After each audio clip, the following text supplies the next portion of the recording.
America में बसे भारतीयों की संख्या करीब 52 लाख है। ये वहाँ की आबादी के 1% से कुछ ही ज्यादा है।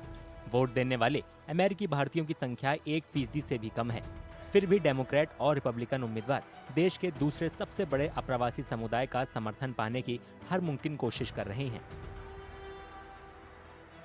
4.4 million Indian Americans, if I take only 30% of that, because lots of people are not voter, doesn't have the right to vote, they are not citizens. So if we take only 1.2 million, and if they go to the polling booth and vote, majority of them, because it is such a close election, I think we can make a difference, particularly in Georgia, North Carolina, Michigan, and Wisconsin and Pennsylvania.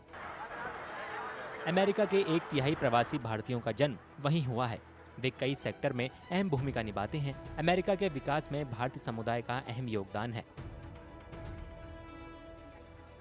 खासकर medical, IT, scientific research, शिक्षा, पत्रकारिता और corporate leadership में उनका योगदान महत्वपूर्ण है।